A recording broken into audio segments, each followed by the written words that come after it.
cette question de l'attitude du jury que le printemps venu, c'est effectivement la période des concours et des examens, bourgeonnent un certain nombre de légendes urbaines et que fleurissent ragots de couloirs et d'avant-couloirs. Étrangement, les candidats ont une vision très guerrière de l'entretien. Ils s'attendent à une lutte, à des pièges, à des esquives, même à des coups de poignard, et j'exagère à peine. Il faut dire qu'il est vrai, les écoles entretiennent une certaine solennité, elles ont donc leur part de responsabilité, et que les anciens, par ailleurs, passés par cette même épreuve d'entretien, cultivent aussi un certain mythe de l'entretien. Et pourtant, dans la grande majorité des cas, d'abord, l'entretien n'a pas ce relief tant fantasmé, et les candidats ressortent en général avec une impression plutôt sympathique, voire neutre. Mais il est vrai qu'à côté de cette situation optimale et courante, vous pouvez être confronté à des configurations de jury très différentes. Il n'y a absolument pas lieu de s'en alarmer. Vous êtes là pour convaincre et vous devez faire abstraction du ton du jury. Et ce pour au moins deux raisons. La première, c'est que ce ton peut être inhérent à l'humeur même du jury. Ça peut être le fait de sa personnalité. Il y a des jurys qui sont très sympathiques, des personnes très sympathiques, qui vont acquiescer systématiquement à votre propos, vous sourire. D'autres qui ont des tempéraments plus brutaux, qui vont avoir tendance à vous taquiner, à digresser. D'autres qui ont des personnalités plus effacées et vont vous écouter gentiment, de façon légèrement désintéressée. Ce ton peut être dû également à des contingences d'humeur. Le jury est humain, je vous l'assure. Les candidats ont du mal à s'imaginer parfois que derrière ce jury, il y a des humanités, mais c'est le cas, et le jury peut très bien se lever du pied gauche comme vous. Enfin, n'oubliez pas que votre prestation fait suite à la prestation d'autres candidats qui vous ont précédé, souvent, sauf si vous passez dès le matin à 8h, et donc que 2 ou 3 candidats ennuyeux ont pu largement ternir l'atmosphère et l'humeur du jury. La deuxième raison qui fait qu'un jury peut avoir un ton pas banal, c'est qu'il veut adopter une posture. Il peut adopter une posture. L'entretien a une dimension de maïeutique. Il s'agit de faire accoucher le candidat. Parfois, pour accéder à la vraie personnalité du candidat et ne pas en rester au personnage souvent lisse qu'il veut livrer, le jury est obligé d'adopter des postures. Et le directeur de l'école de la communication de Sciences Po me disait que sur 20 minutes d'entretien, il passait systématiquement 10 minutes à casser la préparation du candidat. Et d'ailleurs, il n'est pas rare de voir des jurys dire au candidat d'emblée « Bon, passons à autre chose, à ce que vous n'avez pas préparé, parlez-nous de vous ». Parmi ces postures qu'adopte le jury, la plus stressante, celle qui vous panique le plus, est celle qui fait preuve d'agressivité.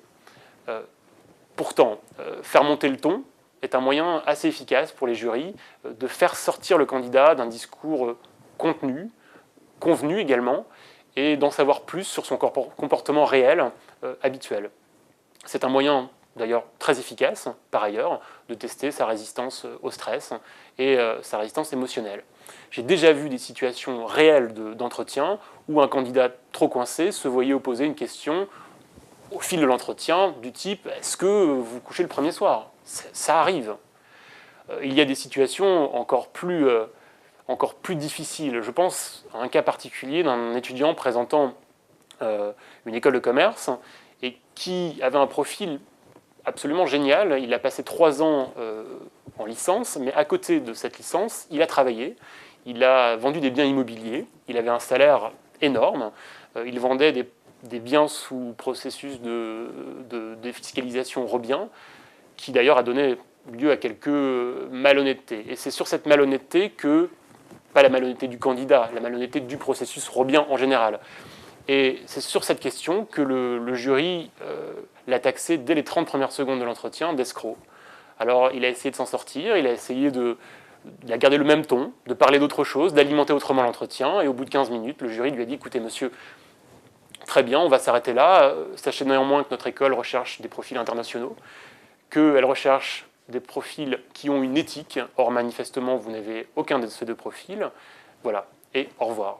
Et pourtant, ce candidat a été admis, pour la simple et bonne raison qu'il avait un très bon profil, mais que le jury, face à un profil aussi correct, voire bon, voulait savoir s'il lui mettait 11, 12, 13, ou alors 16, 17, 18.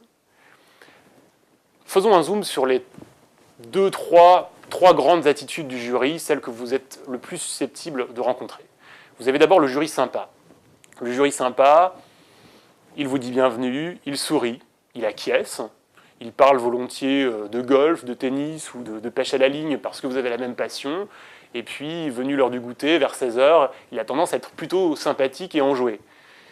C'est bien, c'est un bon point. Néanmoins, faites attention, un jury sympathique ne doit pas pour autant vous endormir et ne pas vous faire oublier que vous êtes là pour faire une démonstration et pour argumenter sur votre candidature. Vous avez également le jury désintéressé. Le jury désintéressé, il lit son journal, il regarde son téléphone, il papote même parfois avec ses collègues. Là encore, soyez attentifs, un jury désintéressé peut très bien, écoute en général ce que vous dites, et ce n'est pas parce qu'il vous apparaît désintéressé qu'il l'est. Donc faites attention, adressez-vous à tous les membres du jury, également, même ceux qui ne vous regardent pas, même ceux qui vous semblent les plus désintéressés. Enfin, le troisième jury, celui qui vous fait le plus fantasmer en général, celui que vous retenez, c'est le jury agressif. Comme je l'ai dit juste avant, ça peut être dû à la personnalité ou à l'humeur du jury. Donc ce n'est absolument pas grave. Ça peut être dû également à une posture que le jury va adopter. Il vous teste. Et en général, quand il teste un candidat, c'est que le candidat est plutôt bon. Un jury ne tire pas sur les ambulances. Quand le candidat n'est pas bon, généralement, il ne va pas dans l'agressivité. Donc cette posture d'agressivité est en général plutôt bon signe. Donc il n'y a pas lieu de s'alarmer d'un jury agressif. Sauf dans quelques situations, les situations que vous provoquez. Elles sont au nombre de 4. La première, c'est tout simplement lorsque le jury est excédé par la banalité, lorsqu'il s'ennuie de votre propos. La deuxième, c'est quand vous tenez une position idéologique qui s'oppose frontalement à celle d'un membre du jury. Par exemple, vous vous prononcez contre le mariage homosexuel au nom de la Bible, et vous faites face à un jury qui ne comprend pas que l'on puisse décider des lois qui gouvernent les hommes, en fonction de la Bible. Donc, ce qu'il faut faire dans ce genre de situation, c'est réfléchir. Prenez toujours en compte la réflexion du jury, son avis, et bâtissez une réflexion raisonnable. Vous ne pouvez pas vous opposer frontalement à une position que le jury, lui, considère comme raisonnable. Troisième situation, c'est le moment où le jury vous considère, vous envoie des signaux selon lesquels vous êtes en décalage par rapport à ses attentes et vous n'en tenez pas compte. Le jury vous trouve trop décontracté ou trop sévère, par exemple, et donc il vous envoie des signaux, comme les questions que j'ai évoquées auparavant. Vous avez tout intérêt à être observateur pour désamorcer cette situation au plus vite et répondre aux attentes du jury. Enfin, la dernière situation intervient tout simplement lorsque vous êtes vous-même agressif dans votre propos, voire insolent. Lorsqu'un candidat signifie à un jury implicitement qu'une question est sans intérêt, ou alors répond sèchement, ou montre de la suffisance, voire de l'arrogance, il ne peut évidemment pas s'attirer la sympathie du jury. Donc retenez, en conclusion, 2 points. Le premier, c'est que ne vous trompez pas. Un jury sympathique, les jurys les plus sympathiques au moment de l'entretien ne sont pas les plus conciliants au niveau de la notation, au moment de la notation. Combien de candidats j'ai pu voir personnellement revenir d'entretien avec le sourire aux lèvres, avec l'impression d'avoir eu un jury à l'écoute, enchanté d'avoir passé un bon moment et avoir au final une note de 2, 4, 6 ou 8. Et à l'inverse, combien de candidats j'ai vu arriver désespérés parce que l'entretien était mal vécu, désagréable, voire brutal, et qui finalement ont une note de 18 ou 19. Donc soyez égal dans votre argumentation, quelle que soit l'attitude du jury. Le deuxième point de conclusion, c'est que retenez néanmoins un point important, c'est que les candidats pensent en général que les jurys sont par essence gentils, méchants ou agressifs. Mais pourtant, il n'y a pas de nature de jury. J'ai fait passer un certain nombre d'entretiens et il m'est arrivé d'avoir des attitudes dans une même demi-journée très différentes, en étant très sympathique, en étant plus suspicieux, plus brutal à certains moments avec d'autres candidats. C'est tout simplement que le ton du jury dépend en partie et assez grandement de votre propre ton à vous.